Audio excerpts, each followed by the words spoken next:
Mungkin sekarang kita akan coba berdiskusi lebih lanjut tentang tadi yang sebenarnya sudah diutarakan oleh Mas Wijaya, Pak Wijaya gitu ya. Bagaimana AI berkembang, bagaimana sekarang sudah ada surat edaran AI gitu ya dari Pak Wamenkominfo ya, yang menggariskan bahwa AI itu harus seperti apa di Indonesia gitu. Kita mulai dulu dari Pak Sutardi nih. Pak Sutardi, jadi kalau kita lihat dari perspektif Aken gitu ya, saat ini di e-katalog. Sebenarnya di e-katalog sendiri ini AI, big data ini penting nggak sih Pak dimasukkan di sana? Khususnya kalau di e-katalog kan urusannya sama pemerintah gitu ya. Silakan Pak. Iya, mungkin teman-teman di sini mungkin saya sedikit jelasin tentang e-katalog dulu ya Pak ya. Silakan Pak. Jadi e-katalog itu adalah salah satu platform sekarang yang dikembangkan oleh LKPP bersama dengan Telkom untuk membantu pemerintah Indonesia dalam mengkatalog semua produk-produk yang dibeli sama pemerintah Indonesia.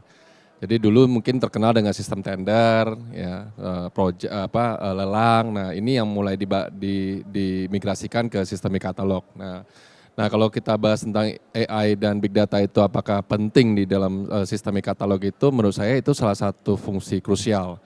Ya. Jadi mungkin e-katalog versi yang terbaru itu e-katalog versi 6 yang di-develop oleh Telkom Indonesia bekerja sama dengan LKPP. Nah di dalam e-katalog versi 6 itu ada beberapa fungsi AI seperti e-audit, terus juga ada beberapa fungsi AI dalam untuk mensensor sistem penayangan produk. Nah sebelumnya itu mungkin produk e-katalog itu di tahun 2000 di versi yang lama itu hanya berkisar sekitar puluhan ribu Pak. Nah tahun ini itu sudah 5 juta SKU. Ya, jadi untuk memonitor 5 juta SKU dan sekarang itu mungkin partner yang terafiliasi di dalam e-katalog itu angkanya mungkin udah puluhan ribu perusahaan. Jadi tentu tidak mungkin dimonitor dengan sistem manual, pasti dengan sistem AI dan big data. Nah ini beberapa fungsi yang menurut saya cukup krusial di e-katalog versi 6, salah satunya yaitu tadi e-audit, di mana fungsi itu mungkin salah satu contoh nih, misalnya beberapa ada aja misalnya penyedia yang nakal gitu, tayangin hari ini barangnya, habis itu tiba-tiba besok udah hilang tuh barangnya dari sistem. Nah itu bisa terdetek gitu dari sistem yang dibangun sama Telkom saat ini. Mungkin itu salah satu contohnya. Makasih Pak. Makasih Pak tadi. Jadi sudah dipakai ya di versi 6 di e-katalog dan memang perlu sekali. Oke, sekarang ke Pak Lukas.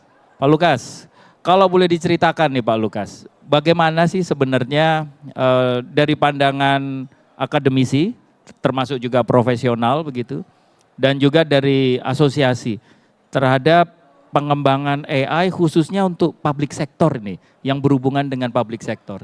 Mungkin bisa diceritakan, silakan. Ya, terima kasih Pak Teguh. Selamat siang Ibu Bapak sekalian. Seperti yang tadi mungkin juga secara gamblang dijelaskan Pak Wijaya dalam pengantarnya, kita berada dalam situasi yang perlu kita syukuri lah. Indonesia dalam posisi yang baik secara ekosistem ya, dalam arti teknologi yang ada di dunia juga sudah matang, sudah sampai di Indonesia. Kalau tadi dalam sedikit intro tentang saya sendiri belajar AI mungkin udah 30 tahun. Sedih sih, waktu belajar itu sepi nggak ada temennya kan. Tapi baru dapat momentum 5 tahun ini akhirnya AI nyampe juga gitu. Tapi akhirnya semua orang pakai. Nah, satu sisi hype-nya sedang seru dan ekspektasinya tinggi. Nah yang sedang kita coba sesuaikan mungkin memang antara ekspektasi itu dengan kebenarannya ya, yang benar-benar bisa dideliver. Karena nomor satu teknologi juga AI ini banyak yang terkait ke server yang ada di cloud misalnya. Jadi ketersediaan infrastruktur menjadi penting dan itu sudah diusahakan oleh pemerintah dalam beberapa waktu terakhir. Kemudian selain dari infrastruktur, kemudian manusianya. Nah hari ini juga saya bersyukur dan berterima kasih untuk panitia menyelenggarakan acara-acara seperti ini penting sekali. Edukasi, literasi, karena kita sebagai manusia, sebagai penggunanya juga harus cerdas. Jangan cuma alatnya yang cerdas. Kalau alatnya cerdas, orangnya enggak, ya nanti jomplang ya kan. Tidak bisa menggunakan fiturnya dengan baik. Nah kemudian eh, pengembangan atau dari sisi riset yang ada tentu saja sudah lama ya. Kalau kita tahu sejarah kata AI juga sudah eh, artificial intelligence itu tahun 56 dan sekian dekade berkembang. Sekarang sudah kita bisa rasakan sehari-hari, bukan lagi segera datang tapi sudah ada di sekitar kita. Jadi sebetulnya AI ya tidak dielakkan lagi, ada bersama kita, maka kita sekarang gunakan itu. Nah, dalam pertanyaan tentang public service, menurut saya AI akan banyak berperan, seperti halnya mungkin dalam arahan Presiden juga sudah menyampaikan AI harus dikuasai, digunakan untuk kesejahteraan masyarakat. Kalau bahasa dunia bahkan Putin bilang ya siapa yang menguasai AI juga menguasai dunia gitu, bahasa ngerinya lah. Tapi untuk ke masyarakat luas kita perlu melihat bahwa PR kita bersama dari komunitas kami di akademisi, kemudian para pengembang dan bisnis dan sebagainya untuk bisa mengembangkan itu sambil, nah ini yang catatan lainnya adalah pada saat yang sama menyadari resikonya. Jadi pemerintah sudah mencoba mengawal juga dengan etika dan regulasi terkait ke perlindungan data privasi, ya, PDP sudah ada. Lalu bersama-sama di masyarakat kita membahas juga etika yang membumi di Indonesia, etika Pancasila, ya kan, yang menghargai kepentingan masyarakat lah untuk luasnya. Nah kemudian ke depan tentu saja akan ada banyak mungkin masih perdebatan tentang manfaat dan dampak-dampak negatifnya. Jadi bersama-sama ya Ibu Bapak sekalian sebetulnya tidak hanya sebagai penonton tapi Anda turut berperan menentukan arah AI kemana. Kalau memang ada sesuatu yang tidak mengenakan ya mari kita suarakan. Nah itu wadahnya di komunitas kami bersama-sama untuk menyalurkan itu. Jadi kalau dilihat perkembangan atau manfaat artificial intelligence dalam public sector saya pikir itu akan semakin terasa. Gitu. Terima kasih Pak. Oke, terima kasih Pak Lukas. Jadi kalau untuk public sector harus dilihat resikonya juga gitu ya. Jadi rasanya menyambung jawaban dari Pak Lukas tadi Mas Arkim.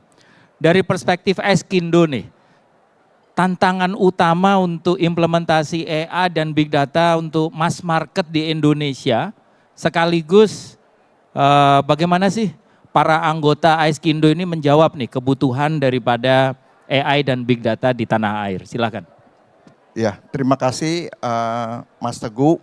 Saya jadi merasa terharu juga nih ya dipanggil influencer ya. Saya masih influencer kecil Pak.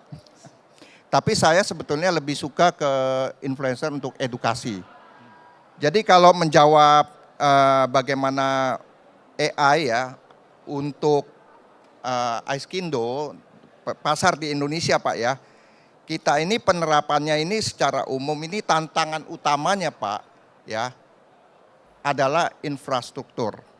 Jadi kembali lagi karena kita ini adalah Aiskindo adalah asosiasi yang menaungin untuk perusahaan-perusahaan physical security. Mungkin kalau di sini sudah pernah dengar apa itu physical security atau ada yang belum pernah tahu. Physical security adalah sistem keamanan yang menyentuh kepada secara personal ataupun fisik, ya. Jadi contohnya seperti misalnya orang itu mencegah bagaimana kalau rumahnya jangan sampai kemalingan, ya. Terus ada tindakan kejahatan di situ, mungkin bisa mengarah sampai ke kekerasan fisik segala macam. Jadi itu dia perlu namanya pencegahan. Itu yang disebut namanya physical security. Nah, Aiskindo adalah asosiasi yang menaungin perusahaan-perusahaan yang memberikan solusi untuk physical security ini. Ya, mungkin kalau Anda semua di sini pernah dengar, physical security yang paling sering kita dengar adalah kamera pengawas atau CCTV. Nah, kalau dulu kamera CCTV itu belum berbasis AI. Tetapi pada masa sekarang kamera CCTV atau kamera pengawas sudah menggunakan AI. Karena apa? Karena tujuan dan fungsi untuk pengawasan itu tidak sekedar hanya untuk monitoring atau mengawasi saja. Tapi kamera juga sebagai physical untuk pencegahan. Baik pencegahan untuk tindak kejahatan seperti ancaman teror, terorisme, di area-area publik ya. Kalau kita pernah dengar ada kasus seperti bom bunuh diri ya, baik itu di dalam gedung maupun di luar gedung ya. Tentu kita sudah pernah juga prihatin ya menyaksikan terjadi di Jakarta. Nah, inilah bagaimana peralatan physical security yang ditunjang oleh kemampuan kecerdasan buatan bisa memprofiling orang-orang yang mungkin dicurigai atau sudah menjadi target ya, agar mereka tidak masuk ke suatu area tertentu atau area publik sehingga tidak membahayakan bagi keselamatan para pengunjung di area publik itu seperti hotel ataupun gedung-gedung mall ya. Nah, kalau tantangan utama yang paling saya lihat di saat ini adalah tentunya adalah infrastruktur. Karena terus terang semakin banyak fitur yang ditambahkan di kamera untuk physical security tentu akan membutuhkan suatu server, suatu storage yang sangat besar. Belum lagi bandwidth, di mana internet juga, infrastruktur internet sangat berperan penting di sana. Kita tahu semua bahwa di Indonesia tidak semua kota, hanya kota-kota tertentu, bahkan di kota besar pun kestabilan internet pun masih banyak yang mengeluh. Ya, kalau kita lihat di berbagai forum, bagaimana orang membayar dengan maaf ya operator besar, tapi masih tidak puas ya, karena bilang aduh ini lemot, itu lemot, padahal yang dipakai operator besar itu nomor 1 misalnya, nomor 2 ya kan. Demikianlah, ini juga tantangan Pak Teguh buat untuk mengimplementasikan peralatan-peralatan physical security. Saya rasa seperti itu sih Pak. Makasih Pak Sarkim, tantangan utamanya ternyata infrastruktur nih, kualitas infrastruktur kita belum cukup ya. Oke, terima kasih atas komentarnya Pak Sarkim dan masukannya. Pak Devi nih, nah ini kalau udah smart city, aspeksi urusannya ke sini nih. Gimana nih Pak Devi, kalau boleh diceritakan kota-kota smart city kita dalam mengutilisasi AI, big data, termasuk juga prioritas-prioritasnya, dan yang tidak kalah pentingnya peran aspeksi untuk ngedrive lebih lanjut implementasi ini seperti apa? Boleh diceritakan Pak Devi? Iya, terima kasih Pak Teguh. Jadi ini saya cerita dulu bulan November nanti tanggal 27 Bapak Ibu-ibu akan pilkada memilih Kepala daerah ya? Kepala daerah. Untuk wali kota ada 93 wali kota Pak. Masif, Jadi ya? tahun ini terbesar mungkin di dunia ya. Terbesar. Yang besar itu bupati. Satu gubernur. Nah jelas sebetulnya itu kebutuhan sih Pak. Kita udah ada regulasinya. Ada regulasi besar dari undang-undang, udah ada undang-undang, kementerian aja beberapa tuh, ada beberapa. Induknya yang mana nih Pak? Induknya kan beberapa nih, induknya yang Induknya kalau pemerintah daerah ke Kemendagri. Kemendagri Pak. ya? Kemendagri. Tapi tetap kita mengacu pada teknis. Seperti PAN-RB untuk SPBE. Nah, untuk data big data kita punya satu data. Nah, kami mengundang para Diskom Info sama Bapeda seluruh Indonesia datang nih. Hari ini ada forum tadi pagi terkait itu. Nah, ternyata ada permen baru. Nah sekalian dari Kemendagri sosialisasi loh. Jadi terkait satu data pemerintah daerah. Lebih jauh lagi mendalam. Tapi infonya sih hanya integrasi data. Tapi tetap jadi PR di pemerintah daerah itu. Nah untuk big data AI jelas sangat membantu. Nah, tiap hari Senin pasti ada rapat terkait inflasi, Pak. Itu dipimpin langsung dari Mendagri. Nah, Pak Tito absen Pak terus ya? Tito absen. Jadi tahu tuh, tiap minggu inflasi ini naik, ini turun, kan ujung-ujungnya dapat apa? Insentif atau ini hukuman udah Dipotong ya? punishment. Nah, AI itu sangat membantu mereka sebetulnya gitu. Kalau udah data dapat dari apa? Ini kan mengacu pada Biro Pusat Statistik, dasarnya itu selalu dipakai itu, standar nasional, standar daerah. Ya sebetulnya dengan AI kan udah langsung sebetulnya ketahuan, membantu sekali sebetulnya. Jadi memang ada beberapa kota mungkin yang udah advance, dia udah memakai itu untuk laporan ke tiap minggunya. Nah, Apexi sendiri kami juga ini Pak, jadi kita mengundang mitra pembangunan untuk sosialisasi, edukasi terkait AI ini, big data ini, pemanfaatnya seperti apa. Kita akan ada roadshow nanti ada tahun ini 2 kali dengan salah satu mitra itu untuk apa edukasi pemanfaatan AI untuk pemerintah kota. Bayangkan kalau bikin surat biasanya kan bisa lama tuh. Ya dengan AI, dengan peraturan undang-undang beberapa lembar, itu kan bisa dirangkum dan udah kita buat surat lebih cepat gitu. Jadi jelas membantu dalam proses apapun di pemerintah daerah. Mungkin itu Pak Teguh. Terima kasih Pak Devi. Jadi harapannya dengan AI respon pelayanan publik bisa real time gitu ya. Cepat ya, betul. balas suratnya detik gitu ya. Bukan hanya harian gitu.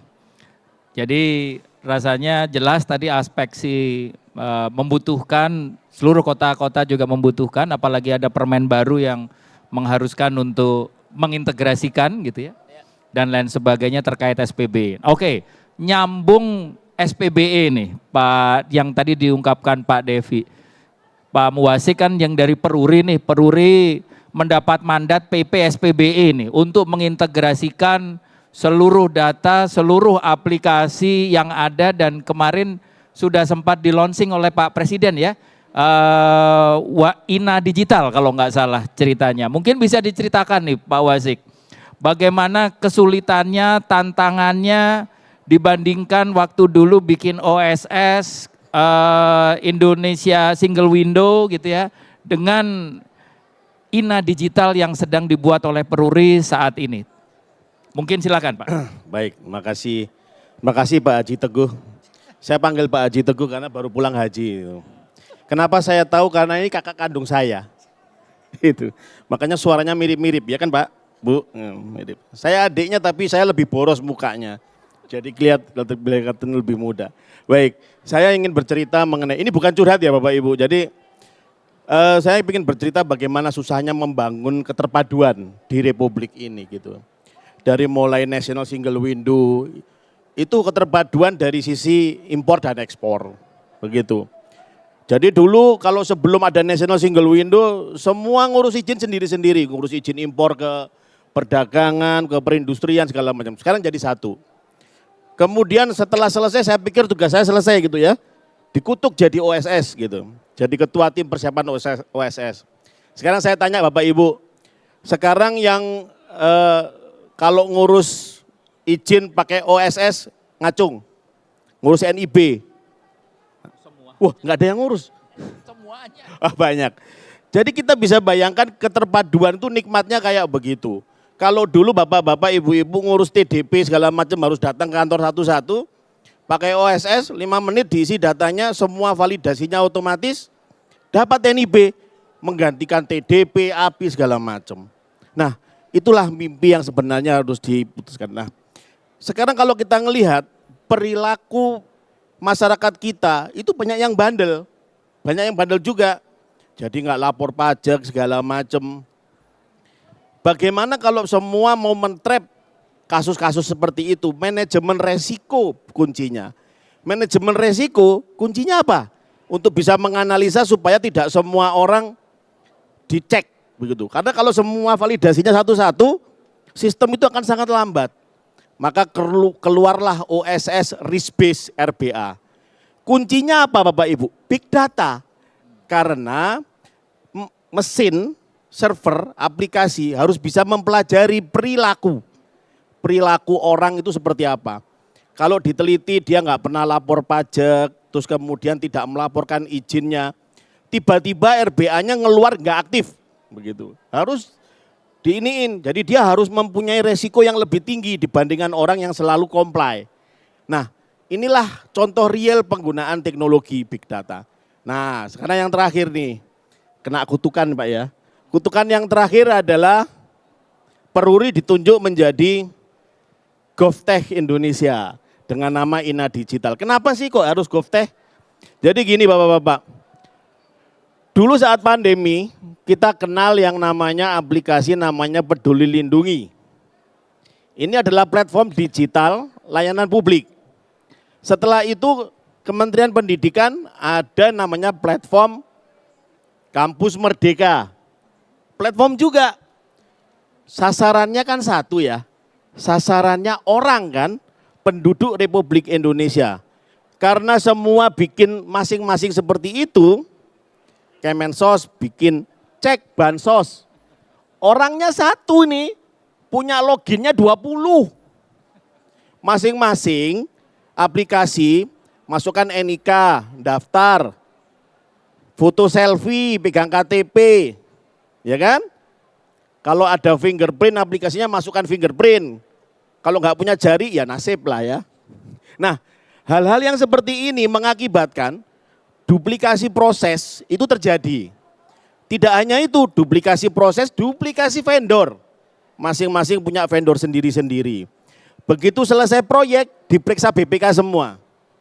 Kasihan, niatnya baik, prosesnya ternyata rumit. Makanya kemudian disatukan jadi di Peruri. Nah, di proses Ina Digital itu, Presiden minta semua digabungkan. Dari proses pertama orang onboarding, satu saja. Nah, kemudian kalau sudah dicek semua biometrik, liveness-nya, face recognition semua dilakukan, maka proses untuk pelayanan publik pun jadi satu. Begitu. Kalau nanti penduduk itu sebagai ASN, jadi satu juga aplikasinya. Jadi nggak ada lagi ngapalin passwordnya Satu Sehat, ngapalin passwordnya, apalagi Pak tadi Pak? Kampus Merdeka. Oh ngapalin passwordnya Google aja lupa kita. Apalagi yang begitu. OSS dan lain sebagainya. Maka diciptakanlah berbagai modul nanti di dalam itu. Yang pertama yang terkait AI adalah INAPAS. Jadi INAPAS itu singkatan. Indonesia Personal Access System. Jadi kita nanti pada saat mau mendaftar menggunakan GovTech itu, portal pelayanan publik atau administrasi pemerintahan harus daftar. Pada saat mendaftar, dia ada proses onboarding yang ada KYC-nya. Dicek segala macam. Nah, untuk menjamin bahwa ini dipercaya oleh semua KL, proses onboarding dan KYC ini dilakukan secara detail melalui AI. AI-nya apa? Kalau kita melihat dulu face recognition teknologi awal-awal itu belum AI. Orang itu dilihat algoritma mukanya. Mata kiri sama mata kanan jaraknya berapa. Terus kalau di tengah-tengahnya kira-kira ini berarti matanya juling. Dia mempelajari algoritma itu kemudian disimpan dalam sebuah data.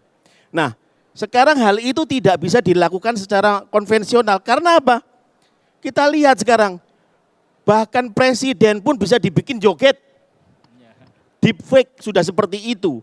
Kalau kita masukkan itu, sekarang saya ingat sekali dulu pada saat pandemi, anak saya itu sudah menggunakan AI. Untuk apa? Zoom. Kuliah Zoom, taruh AI, videonya nengok kiri, nengok kanan, anak saya tidur.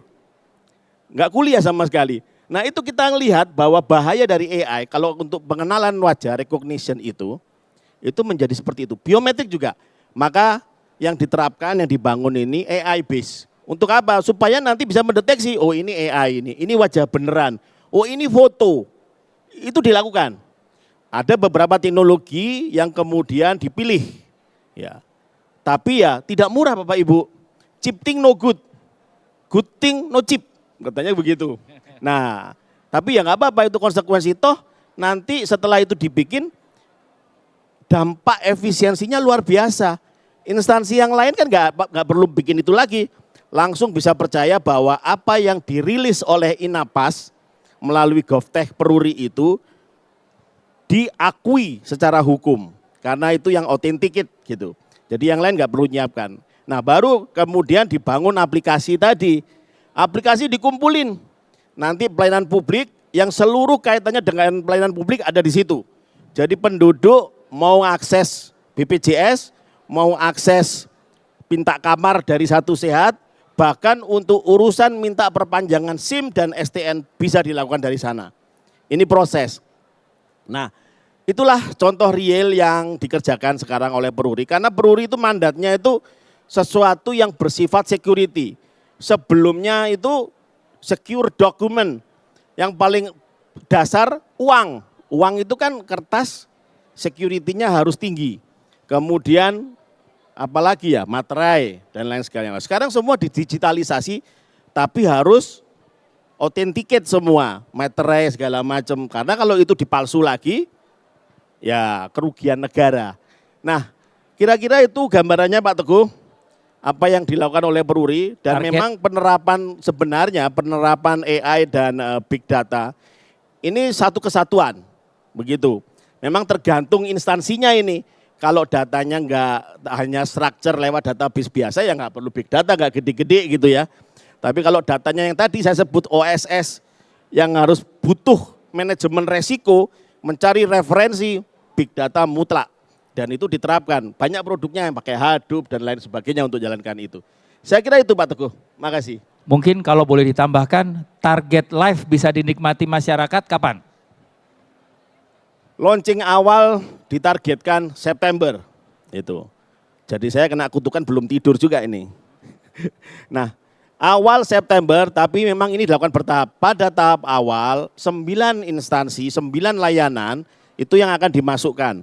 Kementerian Kesehatan, Satu Sehat, Kemendikbud, kemudian Dukcapil itu yang paling utama karena validasi awal dari Dukcapil, Kemendagri, kemudian Polri itu, BPJS, nah berikutnya ada OSS, ada dan yang lain-lainnya. Itu Pak.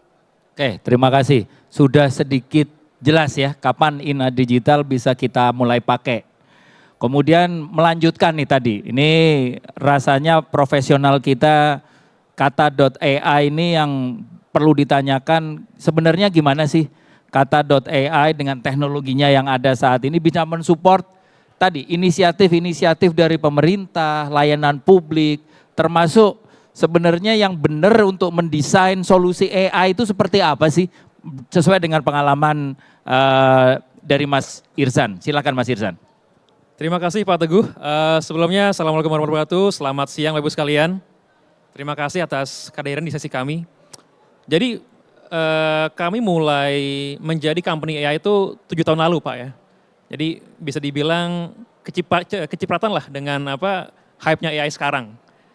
Kami mulai AI itu dengan prinsip bahwa it's a technology yang bisa menghilangkan friksi antara teknologi dengan manusia. Karena pada sejatinya AI sendiri kan terbagi-bagi ya. Tadi ada facial recognition, fokus kata.ai pada natural language processing, NLP, yang sekarang sudah berevolusi menjadi LLM, large language models, atau ada juga voice recognition, di mana kita bisa berinteraksi dengan mesin, itu dengan cara humanis. Maka dari itu kami mulai mendesain di awal tahun 2016, ini gimana caranya mesin bisa ngerti bahasa Indonesia. Pada saat itu OpenAI belum ada tuh, ChatGPT belum ada. Bapak Ibu sekalian, tahu nggak, kalau kita mau bahasa Inggris, kata ganti orang pertama itu cuma satu.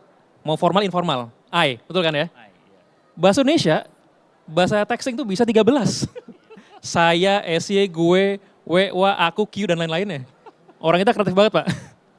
Nah, melihat hal itu, kami melihat sekarang dengan adanya lonjakan demand dari adopsi AI, baik dari sisi industri dan juga dari sisi pemerintahan. Ternyata bahasa Indonesia lebih susah ya. Banyak banget Pak, kreatif orang kita Pak. Kami melihat bahwa sekarang AI semakin accessible, semakin mudah juga karena LLM semakin canggih teknologinya. Semakin mudah, semakin murah juga. Belum lagi tadi saya lihat OpenAI udah keluarin tuh voice demonya sangat advance. Saya percaya bahwa voice is the future interaction ke depannya. Nah ini ada satu cerita, minggu lalu saya baru aja diundang FGD oleh DPR. Mereka tertarik menggunakan solusi AI untuk mengintegrasikan layanan publik dan juga untuk mengintegrasikan keluhan dari masyarakat. Apa yang kejadian Bapak Ibu sekalian, dalam 1 tahun DPR itu mendapatkan 7.000 lebih keluhan dari masyarakat. Namun hanya 10% yang berhasil diteruskan. Kenapa? Karena ketika masuk, itu juga harus ditelah dulu kontennya. Habis itu dicek nih dari sisi undang-undang yang ada. Itu udah pindah tangan berapa kali.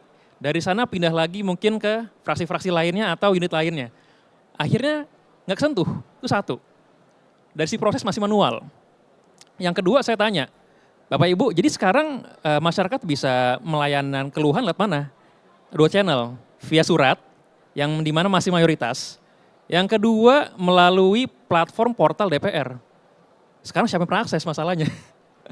Jadi saya setuju dengan Pak Muasik tadi bilang ya, kita ini hadir dalam era app fatigue, capek pakai aplikasi. Kebanyakan kita harus download, kadang-kadang storage di handphone nggak seberapa, jadi perang tuh antara satu aplikasi dan aplikasi lainnya. Belum lagi harus daftar email satu persatu, passwordnya lupa, tiba-tiba ada yang macet buttonsnya, udah males. Sekarang generasi kita, terutama generasi milenial, Gen Z dan juga Gen Alpha, kita ini bisa dibilang on demand generation Bapak Ibu sekalian. Kita pengen semua serba cepat dan accessible. Kita belanja ke e-commerce, besok nyampe gitu kan ya. Pesan makan, sejam lagi nyampe. Mau nonton, ada semua streaming service, on demand semuanya Pak. Generasi instan Mas. Instan Pak, bahkan Indomie kan Makannya instan Pak. instan juga. Iya. Jadi saya melihat bahwa, ada kami saran, kenapa nggak ada di layanan yang sudah sering dipakai setiap hari oleh masyarakat? Di mana misalkan di WhatsApp, di Instagram direct message misalkan, atau bahkan TikTok. Cuma mungkin belum buka API-nya di sana. Jadi kuncinya adalah di sini kita melihat AI sangat banyak peluangnya, terutama dengan generatif AI sudah bisa menganalisa dan juga memproses data-data tidak terstruktur, video, gambar, suara, teks, bahkan tulisan tangan gitu ya, to some extent. Belum lagi kedua, gimana caranya layanan ini bisa diakses dengan mudah. Jadi itu kita perlu pikirin kuncinya. Jadi bagaimana sudut pandangnya dalam mendevelop aplikasi solusi AI harus mulai dari sisi sudut pandang penggunanya. Dari masyarakat, dari pelanggan, dan juga intinya bagaimana itu bisa menyelesaikan masalah mereka. Karena kalau kita tanya Ian, apakah masyarakatnya siap berinteraksi dengan layanan pelanggan atau masyarakat berbasis AI? Jadi ada studi dari Accenture bahwa 43% masyarakat di Indonesia dan ASEAN, mereka akan dengan senang hati berinteraksi dengan AI, terutama generasi muda. Asalkan pertanyaan dijawab, resolusi diberikan, masalah terjawab. Karena sering terjadi mungkin Bapak Ibu sekalian juga sebel kali ya, kita lihat chatbot 7 tahun ke belakang tuh ditanya apa nggak jawab gitu kan, nggak ngerti gitu kan. Frustrasi, akhirnya ujung kok admin lagi. Nah sekarang permasalahan chatbot yang sekarang terlalu pintar, halusinasi kadang-kadang. Nah kita perlu dapat balance ya di sana. Jadi intinya sih bagaimana kita mendevelop solusi yang tepat guna dari sudut pandang masyarakat, tapi juga mengindahkan kaidah-kaidah etika dan juga proteksi data dari para masyarakat tersebut. Terima kasih Pak Teguh. Makasih Mas Irsan. Jadi jelas dan tegas sekali ya bahwa masyarakat kita juga harus tahu resikonya. Masyarakat kita butuhnya instan, masyarakat kita sudah bosan dengan aplikasi yang banyak banget, dan AI, Big Data cukup membantu untuk menjawab masalah ini. Clear? Nah mungkin sekarang pertanyaan yang kedua, tapi untuk masing-masing ini sama nih pertanyaannya. Setelah kita melihat tadi challenge, setelah kita melihat manfaat daripada AI dan Big Data untuk public service, menurut Bapak-Bapak semua ini bagaimana nih kita bisa berkolaborasi di antara para stakeholder, ada pemerintah, ada akademia, ada industri, private sector tadi ya, untuk kembali lagi meningkatkan public service dan baik itu kecepatan, quality, efektivitas, dan lain sebagainya. Mungkin dimulai dari Pak Sutardi dulu. Silakan Pak Sutardi. General question aja Pak ini. Ya, saya pikir salah satu tantangan terbesar nih kalau kita ngomong mau itu inter company atau inter divisi ya, itu pasti salah satunya silonya Pak. Jadi masing-masing itu pasti punya silonya masing-masing. Keterbukaan itu yang mungkin tidak begitu gampang di Break the silo gitu break ya. the silo. Ya, itu menurut saya itu salah satu challenge-nya lah ya. Mungkin salah satu contoh misalnya ketika kita itu menerapkan salah satu smart city di salah satu daerah di Indonesia itu keterbukaan data dari dinas-dinas masing-masing itu kalau bahkan dengan surat sakti pun itu belum tentu mereka mau buka tuh data-datanya Pak. Nah maksudnya dari surat sakti pemimpin tertinggi daerah itu ya, itu belum tentu mereka mau buka datanya. Bupati atau wali kota gitu Pak. Ya, jadi mungkin itulah salah satu tantangannya. Tapi kalau misalnya itu bisa dibendung, ya saya setuju tadi dengan statement dari Pak Muasik tadi tentang ya harusnya tuh ya tadi Mas Irjan juga sampaikan ya harusnya Indonesia tuh punya satu super apps-nya lah gitu kita bangun ya, super apps-nya yang punya pemerintah gitu. Di sana harusnya masyarakat kita itu nggak perlu lagi gitu pusing harus download aplikasi ini untuk urusan ini gitu. Sama di procurement juga, ya saya baru dengar nih Pak Muasik, saya nggak tahu benar atau enggak, tapi e-katalog versi 6 ini sekarang kayaknya dipindahkan ke Peruri nih Pak dari Telkom Mbak. Jadi ini bukan never ending, ini kayaknya harus di Peruri memang ditugaskan sama pemerintah ya Pak ya. Jadi ya menurut saya sih ini memang seharusnya begitu Pak. Memang harus satu pintu, satu komando yang menyelesaikan masalah ini Pak. Jadi kalau nggak satu komando ya nanti memang akan repot Pak antara yang silo tadi itu untuk bisa di solve. Itu mungkin dari saya Pak. Terima kasih Pak Sutardi. Silakan Pak Lukas. Ya, terima kasih. Saya dari tadi juga merenung ya, kalau tantangan ini sebenarnya sulit sekali. Jawaban normatif ada, tapi saya mau mencoba jawaban yang lain dalam arti yang praktis saja. Praktis karena bisa dilakukan. Kalau himbauan dan sebagainya, ya tadi misalnya mari kita bekerja sama buka silo dan sebagainya, itu pasti kita omongannya itu kan. Tapi nomor satu, kalau kita mau sebetulnya memang kita harus merasakannya sebagai bareng-bareng ya. Bukan saling tengok kiri kanan di Indonesia, tapi harusnya kita nengok tetangga sebelah. Bagaimana Singapura maju, Cina maju karena kompak gitu. Dalam arti kompak itu ya ada unsur paksaan ada juga sih gitu. Tapi kalau ini autokritik dulu supaya masuknya dapat, yaitu kalau ada aturan gitu di banyak tempat sebetulnya aturan dibuat untuk supaya tujuan tercapai. Beberapa negara mungkin Singapura meskipun agak ada penekanan apalagi Cina keras sekali supaya berhasil tercapai tujuannya maka dibuat aturan. Nah di Indonesia sayangnya kalau ada aturan bukan esensinya diperoleh tetapi justru dicari di mana celahnya ya kan. Itu yang pola pikir itu yang mungkin perlu kita sadari sebagai kritik supaya kita kemudian ketika nanti ada usaha-usaha untuk menyatukan kita bisa barengan. Nah karena AI ini juga harus bareng-bareng dikerjakan. Kalau di antara kita sendiri saling sikut dan saling jegel, nggak pernah maju, kita rugi sendiri gitu. Mungkin itu sih Pak. Jadi rubah pola pikir dulu sebelum melaksanakan gitu ya. Nah, jadi bukan teknologinya tapi manusia. Bukan teknologi, orangnya. Jadi orangnya dulu beradaptasi dan siap menggunakan AI dan Big Data. Oke, Mas Sarkim silakan. Terima kasih. Kalau saya singkat saja ya. Kalau saya berbicara dalam segi sistem keamanan, physical security, karena kita asosiasi di sana, tentu yang saya melihat tantangan yang ke depan ini adalah koordinasi Pak. Koordinasi ini penting, kenapa? Karena saya perhatikan saja ya saat ini untuk peralatan keamanan seperti kamera pengawas CCTV ya, itu antar instansi kadang-kadang mempunyai kewenangan masing-masing.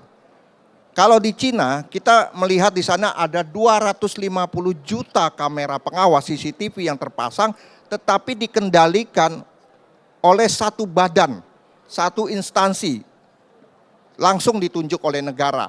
Kalau di sini, kalau setiap instansi mungkin punya kepentingan masing-masing, misalnya instansi Punya CCTV sendiri. ya dia mau minta keadaan kamera seperti apa, dia harus izin dulu, ya kan, belum tentu nanti izinnya cepat, padahal tindakan perlu cepat untuk menganalisa sebuah kejahatan atau tindakan pencegahan.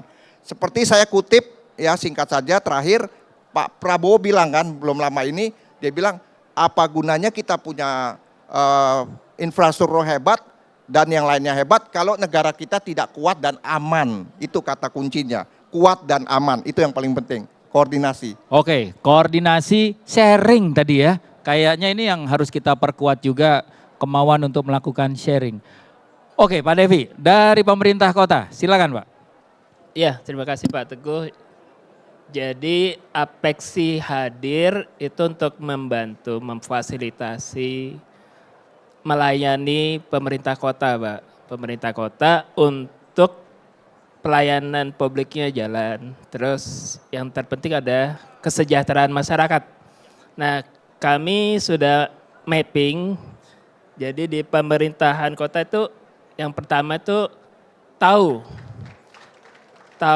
mengenai pengetahuan atau kepemimpinan, Jadi awareness tentang ini gitu, tentang Awareness teknologi nomor satu. Nomor satu. Yang jelas kepemimpinan, Pak. Siapa kepala Pemimpin harus daerahnya. tahu ya. gitu ya. Siap. Karena banyak, ini kan udah PJ, udah ganti, ternyata ada yang tidak berjalan gitu loh. Siap. Artinya itu terputus. Jadi PJ pun harus ngerti. Harus ngerti. Nah terus mau itu kebijakan di pemerintah kota, terus peraturan. Yang jelas peraturan kebijakan harus mendukung. Lalu jelas mampu. Kemampuan ini harus diinstitusionalkan dan kelembagaannya dan jadi gitu. Yang terakhir maju. Maju itu ya the championnya lah Pak, the championnya ya. Tahulah kota-kota mana dia sangat benar-benar concern terhadap teknologi, apalagi untuk pelayanan masyarakat. Makasih Pak itu. Makasih Pak Devi. Jadi kuncinya Pak Devi tahu mau mampu maju. Wah, keren. Siap. Ini pemerintahan kota 2024 ya. Pasca Pilkada. Enggak, Pak. Ini finalnya 2025. Oh, finalnya 2025, pemerintah baru. Oke. Selanjutnya, silakan Pak Muwasik dari Peruri. Baik, makasih Pak Teguh. Jadi Bapak-Bapak, ini memang tantangan yang luar biasa itu integrasi. Kita untuk mau rukun saja itu susah. Gitu ya. 350 tahun kita itu yang terkenal, kita itu gampang banget diadu. Begitu. Ini tidak hanya di level rakyat gitu ya. Pemerintahan pun begitu. Kita ngomong masalah data, saya mau sharing sedikit ini. Enggak rahasia sih gitu. Kalau kita ngomong kenapa kok beberapa instansi itu rentan untuk membagi datanya dengan instansi yang lain. Satu contoh, saya ngambil contoh, ada teman-teman Kementerian Sosial enggak di sini? Enggak ada, aman kalau gitu. Jadi begini, pada waktu kami mau mengintegrasikan, mencoba mendiskusikan bagaimana kita layanan itu diintegrasikan, cek bansos bersama-sama dengan teman-teman Satu Data Indonesia ya, Bappenas segala macam. Ada satu hal yang baru kita ketahui bahwa suatu data yang sifatnya update-nya real time itu sangat sulit untuk bisa disinergikan. Kalau detik ini saya sinergikan data bansos sejumlah misalnya 57 juta, 1 jam lagi bisa berubah jadi 58 juta karena ada yang kemarin kaya tiba-tiba di PHK jadi miskin. Yang kemarin nggak ada kerjaan tiba-tiba dapat kerjaan, tahu-tahu jadi direktur gitu ya, nggak tahu lah ditanya gimana. Tahu-tahu jadi kaya dia nggak berhak. Nah, pada saat data diintegrasikan yang real time seperti ini, begitu diakses, dia statusnya masih miskin, ternyata dia sudah kerja, dikasih beras. Begitu dikasih beras sama instansi yang lain nih, dikasih uang misalnya sama Kementerian Keuangan, terus masuk ke wartawan, nih ada orang kaya, udah kerjaannya banyak, dapat beras nih. Yang disalahin siapa? Kemensos. Jadi Kemensos ketakutan. Kalau bisa data itu analytical saja. Data transaksi jangan. Nah, hal-hal yang seperti ini itu memang yang harus didudukkan bersama. Disitulah fungsinya satu data Indonesia awalnya. Saya bercerita bagaimana proses yang sejenis integrasi itu juga menjadi tantangan di OSS. Tadi Bapak udah cerita di daerah. Bapak Ibu, saya 2017 muter seluruh Indonesia ngajarin, Bapak jangan anggap bahwa kita semua yang di sini tahu email segala macam. Di Indonesia Timur bahkan mengajari orang untuk mendaftar saja itu tantangannya luar biasa. Satu cerita ya, jangan ketawa. Daftar, disuruh ngisi, ini registrasi, ini kemudian Bapak dari mana? Oh saya dari Kendari. Nah di OSS itu captcha-nya itu diminta presiden nama kota. Muncullah nama kota, dimasukkan Pak nama kotanya, tulisannya di situ apa bacanya captcha-nya? Bau-bau. Nggak bisa daftar Pak, nggak bisa daftar. Setelah saya datangi apa yang ditulis Pak? Kendari. Loh ini ditulis Pak bau-bau, lah nanti kalau lari ke bau-bau datanya dong saya dari Kendari kok. Itu realitas Pak. Masyarakat kita bervariasi kualitas pendidikannya, kualitas knowledge-nya tentang IT. Jadi basicnya pendidikan itu yang pertama. Saya ingat ini konsep AI juga ya. Almarhum ayah saya, jadi ayahnya Pak Teguh juga, karena kita saudara, nggak mungkin ayahnya lain. Itu mengatakan bahwa di dunia ini tidak ada orang pandai dan orang bodoh. Yang ada hanya orang yang rajin membaca dan malas membaca. Kalau rajin membaca maka akan pandai. Kalau malas membaca maka dia akan jadi orang bodoh. Inilah AI, mesin learning, semakin banyak mesin itu belajar dikasih masukan, semakin pandai dia. Ini kan pada waktu ChatGPT pertama keluar itu jawabannya ngaco itu. Gitu. Nah sekarang makin pinter. Nah konsekuensinya apa tadi? Yang tadi disampaikan Pak Lukas, infrastrukturnya juga nggak main-main, nyimpen segala macam. Itu anak saya di belakang Lutfi itu dia mengembangkan AI waktu itu pertanian, pakai drone, dilihat warnanya dia langsung tahu otomatis gitu. Daun kalau ini coklat ini dia sudah tua, daun ini kena penyakit tahu sendiri. Dikembangkan bersama dosen-dosen yang di IPB. Itu untuk data miningnya saja itu sudah berapa tera itu ada Lutfi di situ. Nah itu jadi harus seimbang. Pendidikan pertama, yang kedua infrastruktur, yang ketiga adalah pemahaman yang sama antar ekosistemnya. Jadi antar instansi harus sepakat. Kalau tadi Kemensos data jangan dianuin ya, jangan dibagi-bagi ya gitu. Belum nanti kalau data itu masuk ke partai politik, waduh problem lagi udah. Jadi macam-macam nanti dimasaknya. Jadi gitu Pak, makasih. Terima kasih Pak Muwasik. Nah last but not least, karena sudah diingatin oleh panitia times is up gitu. Mas Irzan, silakan Mas. Menurut Mas Irzan gimana? Saya singkat aja sih, saya lebih summarize dari Bapak-Bapak sekalian di sini. Tantangan kita sebetulnya Bapak Ibu sekalian, itu apa? Budaya. Jadi culture, 70% tantangan dalam mengadopsi AI itu culture. Teknologi hanya 30%. Dari mulai tadi tantangan ego sektoral, lalu juga ego individu juga di sana, termasuk juga nggak mau belajar. Jadi hal-hal ini yang memang kita harus dobrak mulai dari individu kita sendiri. Saya sangat berterima kasih Bapak Ibu sekalian udah hadir di sini, berarti udah ada antusiasme buat belajar, buat dengerin insights dari para ahli-ahli di sini. Saya juga belajar dari Bapak Ibu sekalian di sini.